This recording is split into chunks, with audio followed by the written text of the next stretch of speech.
तेरी मेरी कहानियाँ से सभी अपडेट पाने के लिए बेल आइकन दबाएं। आज की कहानी है तुम्हारे पिताजी भूखी आत्मा है, सारे दिन बस खाना मांगते रहते हैं।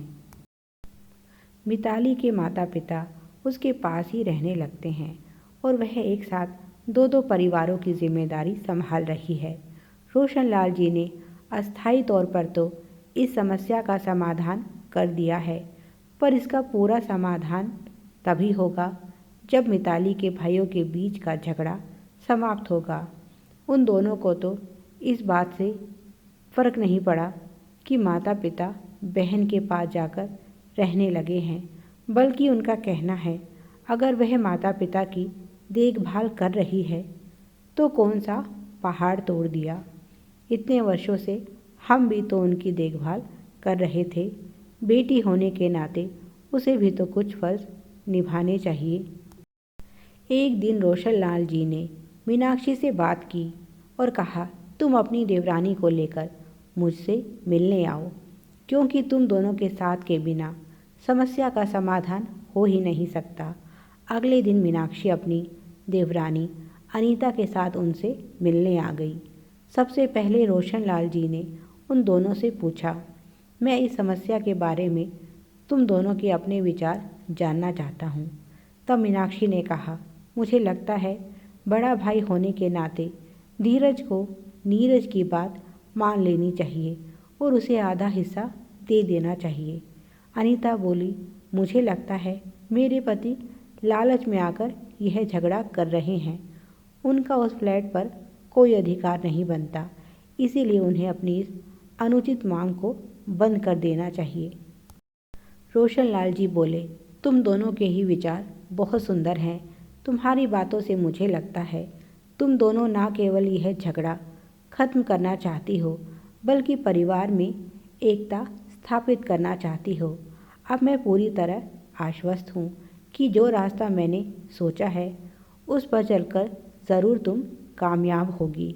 और फिर उसके बाद उन्होंने दोनों को धीरे धीरे कुछ समझाया, जिसे सुनकर दोनों के चेहरे खिल उठे। जब सब कुछ तय हो गया, उसके बाद रोशनलाल जी ने दोनों से विदा ली और अपने घर एक नई शक्ति और नई आशा के साथ लौट आई। अगले ही दिन से दोनों ने रोशनलाल जी के सुझाव पर अमल करना शुरू कर दिया।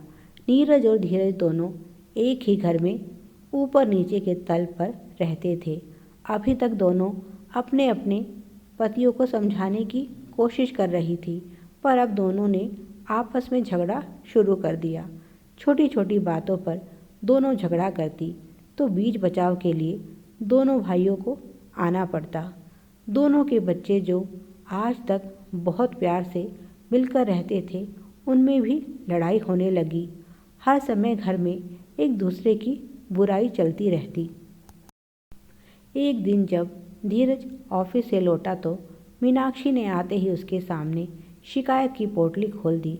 देखो तो ऊपर वालों की कितनी हिम्मत हो गई है, जो भी कूड़ा होता है सब नीचे झाड़ देते हैं। जैसे ही मैं झाड़ू पोछा करके आंगन साफ करती हूँ, तुम्हारे भाई की पत्नी वहाँ कूड़ा बिखेर देती है। मैं कोई उसकी नौकरानी थोड़ी हूँ जो वह कूड़ा फैलाती रहे और मैं साफ करती रहूँ। आज मैंने भी उसे सबक सिखाने की सोची। सुबह से मैंने बिजली काट रखी है, देखती हूँ महारानी कैसे कपड़े धोती है, और टीवी उसके बिना तो वह रुक ही नहीं पाती। सुबह से 1000 चक्कर लगा चुकी है पूछने के लिए कि दीदी बिजली कब आएगी। गर्मी के मारे बुरा हाल हो गया है। धीरज ने पत्नी को समझाते हुए कहा, यह कैसी नादानी है, तुम दोनों कोई छोटी बच्चियाँ थोड़ी हो जो इस तरह से झगड़ा कर रही हो। जाओ जाकर बिजली ऑन कर दो। इस तरह किसी को परेशान करना अच्छी आदत नहीं। फिर वह कोई गैर नहीं, अपने ही हैं। मीनाक्षी ने गुस्सा होते हुए कहा, अगर अपनी होती तो ऐसी हरकत नहीं करती। जानते हैं उसने हमारा पानी बंद कर दिया है। जैसे ही उसे पता चला कि बिजली सिर्फ उसके घर की गई है, हमारे घर की नहीं, उसने टंकी का पानी बंद कर दिया है। उसे पता नहीं मैंने तो सारा पानी पहले ही भर कर रखा हुआ है। धीरज पत्नी की बातें सुनकर हैरान था। उधर जैसे ही नीरज घर लौटा, अनीता ने भी उसके आगे शिकायत शुरू कर दी। यह तुम्हारी भाभी खुद को क्या समझती है? सुबह से जानबूझकर हमारी बिजली काटी हुई है। मैंने भी उसे सबक सिखाने के लिए उसके घर का पानी बंद कर दिया है। अब तुम आ गए हो तो जाओ जाकर बिजली ठीक करवाओ। नीरज ने पत्नी को समझाते हुए कहा।